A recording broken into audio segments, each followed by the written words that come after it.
అస్సలాముఅలైకుం నమస్తే my dear family members. ఈరోజు మనం డిఎస్సి బయాలజీ బిట్స్ వచ్చేసి క్లాస్ 9th క్లాస్లో న్యూ టెక్స్ట్ బుక్లో ఉన్న బిట్స్ అన్నీ కూడా మనం ఒకసారి క్విక్ రివిజన్ అనేది చేద్దాం. ఇక్కడ ఫస్ట్ బిట్ వచ్చేసి వాణిజ్యపరంగా తేనె ఉత్పత్తికి దేనిని ఉపయోగిస్తారు? వాణిజ్యపరంగా తేనె ఉత్పత్తికి దేనిని ఉపయోగిస్తారంటే ఎపిస్ సిరానా ఇండికా.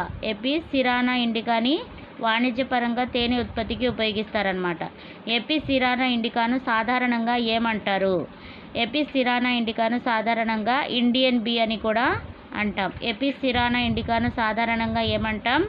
Indian bee. తేనెటీగల ఉత్పత్తికి వేటిని ఉపయోగిస్తారు? తేనెటీగల ఉత్పత్తికి వేటిని ఉపయోగిస్తారు? ఏ డోర్సెటా, రాగ్ బీ మరియు ఏ ఫ్లోరిరా లిటిల్ బీ.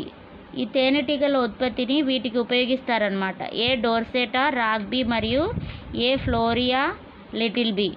ఇటాలియన్ రకానికి చెందిన తేనెటీగ పేరు ఏది? ఇటాలియన్ రకానికి చెందిన తేనెటీగ పేరు వచ్చేసి ఏ మెల్లిఫెరా.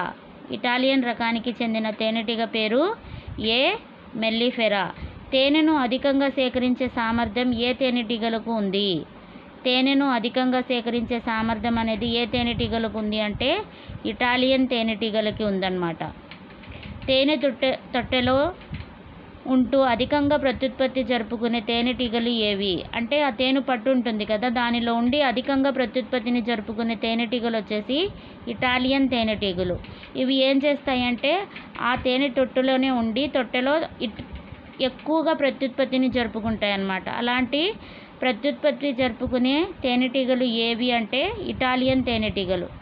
నేను ఈ బిట్స్ అన్నీ కూడా మీకు టెక్స్ట్ బుక్లో పాయింట్ టు పాయింట్ చదివి నేను గ్యాదర్ చేసిన బిట్స్ అన్నమాట. మనకి ఎగ్జామ్ పాయింట్ ఆఫ్ వ్యూలో చాలా ఇంపార్టెంట్. వీటి నుంచి మనకి ఎగ్జామ్లో ఏ రకమైన అడిగే ఛాన్స్ ఉంది. తేనె యొక్క నాణ్యత దేనిపై ఆధారపడి ఉంటుంది?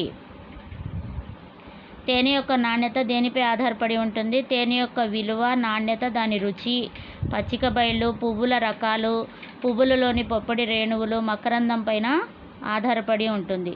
చెరువులలో చేపలు వివిధ ప్రాంతాలలో ఆహారాన్ని సేకరిస్తాయి. చెరువులలో ఉండే చేపలు ఏం చేస్తాయి? వివిధ ప్రాంతాలలో ఆహారాన్ని సేకరిస్తాయి. ఉపరితల ఆహారాన్ని తీసుకునే చేపలు ఏంటి అంటే కట్ల చేపలు. ఉపరితల ఆహారాన్ని తీసుకునే చేపలు వచ్చేసి కట్ల చేపలు. మధ్య ప్రాంతంలో ఆహారాన్ని తీసుకునే చేపలు రోహు. మధ్య ప్రాంతంలో ఆహారాన్ని తీసుకునే చేపలు రోహు. చెరువు అడుగు భాగంలోని ఆహారాన్ని సేకరించేవి. చెరువు అడుగు భాగంలోని ఆహారాన్ని సేకరించేవి మృగాల్. ఇవి చెరువు యొక్క అడుగు భాగంలో ఉంటాయన్నమాట. ఈ చేపలు ఏం చేస్తాయంటే ఆహారాన్ని సేకరించేవి ఏవి అంటే మృగాల్ని సేకరిస్తాయి. కామన్ కార్ప్ మరియు కలుపు మొక్కలపై ఆధారపడే చేపలు. కామన్ కార్ప్ మరియు కలుపు మొక్కలపై ఆధారపడే చేపలు వచ్చేసి గ్రాస్ కార్ప్ చేపలు. గ్రాస్ కార్ప్ చేపలు అనేవి కామన్ కార్ప్ మరియు కలుపు మొక్కలపై ఆధారపడి చేపలు అన్నమాట. మిశ్రమ చేపల పెంపకంలో చేపలన్నీ ఏ కాలంలో గుడ్లు పెడతాయి? మిశ్రమ చేపల పెంపకంలో చేపలన్నీ ఏ కాలంలో గుడ్లు పెడతాయి? వర్షాకాలంలో మాత్రమే గుడ్లు పెడతాయి. ప్రస్తుత పరిస్థితుల్లో చేపలను పెంచడానికి మార్గాలు ఇప్పుడు కనుగొబడ్డాయి. అంటే హార్మోన్ల ప్రేరణ. అంటే ఇప్పుడు ప్రస్తుతం మనం అయితే చేపల్ని పెంచడానికి రకరకాలైన మార్గాలు అనేవి కనిపెట్టారనమాట. ఇప్పుడు కనుగొబడిన మార్గాలు ఏంటి అంటే హార్మోన్ల ప్రేరణ. ఈ హార్మోన్ల ప్రేరణ వల్ల చేపల పెంపకం అనేది ఇంకా బాగా అభివృద్ధి చెందుతుంది. మంచి పెరుగుదల రేటు పెంచడానికి బ్రాయిలర్ కోళ్లకు వేటిని ఆహారంగా అందిస్తారు? విటమిన్లను ఆహారంగా ఇస్తారన్నమాట.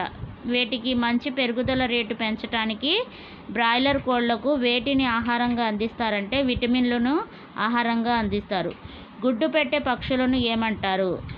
గుడ్లు పెట్టే పక్షులను వచ్చేసి లేయర్లు అంటారు. బ్రాయిలర్లకు ఇచ్చే రోజువారీ ఆహారంలో ఎక్కువగా వేటితో కూడి ఉంటుంది? బ్రాయిలర్లకు ఇచ్చే రోజువారీ ఆహారంలో ఎక్కువగా ప్రోటీన్లతో, కొవ్వులతో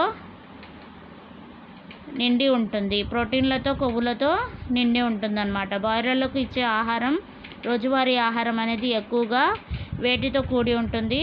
ప్రోటీన్లతో, కొవ్వులతో కూడి ఉంటుంది. ఇక్కడ మనకి పౌల్ట్రీ పక్షులు మెరుగైన ఉత్పత్తికి ఎక్కువగా ఏ స్థాయి ఆహారంను ఇస్తారు? పౌల్ట్రీ పక్షులు అనేవి మెరుగైన ఉత్పత్తికి ఎక్కువగా ఏ స్థాయి ఆహారంను ఇస్తారంటే vitamin A, vitamin K.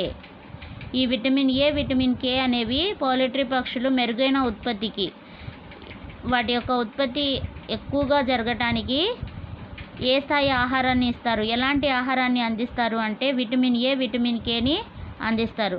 Poultry పక్షులు పోషకాహార లోపాలతో పాటుగా ఏ పరాన్నజీవులతో బాధపడుతుంటాయి? పౌల్ట్రీ పక్షులు పోషకాహార లోపాలతో పాటుగా ఏ పరాన్నజీవులతో బాధపడుతుంటాయి అంటే వైరస్, బ్యాక్టీరియా, శిలీంధ్రాలు.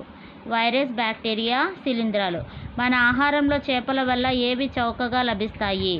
మనం తీసుకునే ఆహారంలో చేపలు అనేవి చౌకగా లభించే పదార్థాలు ఏముంటాయి ఆ చేపల్లో అంటే ప్రోటీన్లు, మాంసకృతులు అనేవి చాలా చౌకగా ఉంటాయి అన్నమాట. చేపలను పొందటానికి 2 మార్గాలు ఉన్నాయి. అవి ఏవి అంటే సహజ వనరులు, మత్స్య సంవర్ధనం. ఈ సహజ వనరులు, మత్స్య సంవర్ధనం అనేవి 2 మార్గాలు అన్నమాట. మనకి చేపలను పొందటానికి ఉపయోగించే 2 మార్గాలు. భారతీయ పశువులు 2 వేరువేరు జాతులను చెందినవి అవి ఏవి?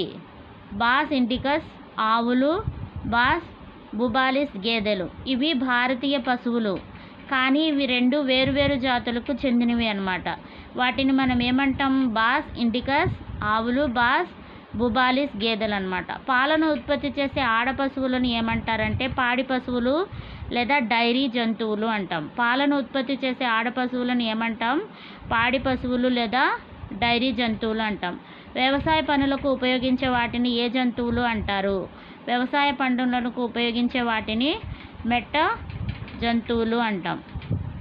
ఇవి ఎక్కువగా వ్యవసాయ పనులు చేయటానికి మాత్రమే ఈ జంతువులని ఉపయోగిస్తారు. ఎక్కువగా పీచు పదార్థాలు ఉండేవి ఏవి? రఫేజెస్.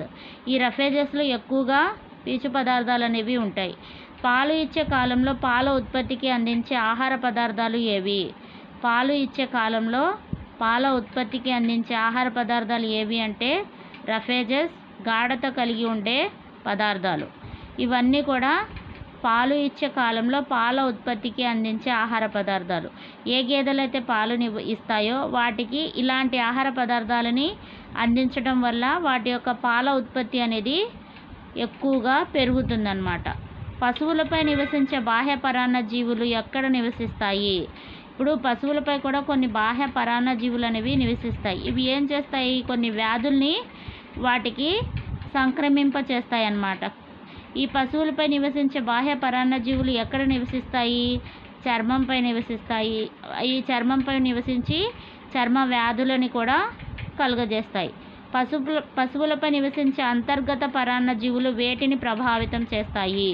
పశువులపై నివసించే అంతర్గత పరాన్న జీవులు వేటిని ప్రభావితం చేస్తాయి? జీర్ణాశయం, ప్రేగులను. ఈ జీర్ణాశయాన్ని, ప్రేగుల్ని ప్రభావితం చేస్తాయి అన్నమాట. అంతర్గత పరాన్న జీవులు అనేవి వేటిని ప్రభావితం చేస్తాయి? జీర్ణాశయం, ప్రేగులను. పశువుల కాలేయాన్ని దెబ్బతీసే పరాన్నజీవి ఏది? ఫ్లూక్స్. పశువుల కాలేయాన్ని దెబ్బతీసే పరాన్నజీవి ఫ్లూక్స్. అంటువ్యాధులకు కారణం ఏమిటి? అంటువ్యాధులకు వచ్చే కారణం ఏంటి అంటే బ్యాక్టీరియా, వైరస్లు. గుడ్ల కోసం పెంచే కోళ్ళని లేయర్లని, మాంసం కోసం పెంచే కోళ్ళని బాయిలర్లని అంటాం. ఇవి గుడ్లను ఉత్పత్తి చేస్తే ఇవి మాంసాన్ని ఉత్పత్తి చేస్తాయి అన్నమాట. కోళ్ళ పెంపకంలో స్వదేశీయ లక్షణాలు గల వాటికి ఉదాహరణలు. కోళ్ళ పెంపకంలో స్వదేశీయ లక్షణాలు గల వాటికి ఉదాహరణలు అసీల్. కోళ్ళ పెంపకంలో విదేశీ అన్యదేశ గల వాటికి ఉదాహరణలు అంటే విదేశీ దేశాల నుంచి గల వాటికి ఉదాహరణలు లెగ్ హార్న్. ఈ కోళ్ళ పెంపకం విదేశీ దేశాల్లో లెగ్ హార్న్ అని అంటే మన దేశంలో స్వదేశీ లక్షణాలు వాటికి అసీల్ అని అంటాం. ఓకేనా? కోళ్ళ పెంపకంలో స్వదేశీ లక్షణాలు గల కోళ్ళని అసీల్ అని, కోళ్ళ పెంపకంలో విదేశీ అన్య దేశాలు గల వాటికి ఉదాహరణలు లెగ్ హార్న్ అని అంటాం. కోడి పిల్లల ఉత్పత్తి కోసం వాణిజ్యపరంగా వేటిని ఉపయోగిస్తారు? కోడి పిల్లలు పెంచడానికి వాణిజ్యపరంగా మనం వేటిని ఉపయోగిస్తారంటే మరగుజ్జు అంటే బ్రాయిలర్ తల్లి. ఈ మరగుజ్జు కోళ్ళని మాత్రమే కోడి పిల్లల ఉత్పత్తి కోసం ఉపయోగిస్తారనమాట. ఓకేనా? నెక్స్ట్ వీడియోలో మళ్ళీ కొత్త బిట్స్తో కలుద్దాం. ఐ హోప్ మీకు ఈ వీడియో నచ్చింది అనుకుంటున్నాను. Please like and subscribe my channel, watch my videos. ఇలాంటి మరిన్ని వీడియోస్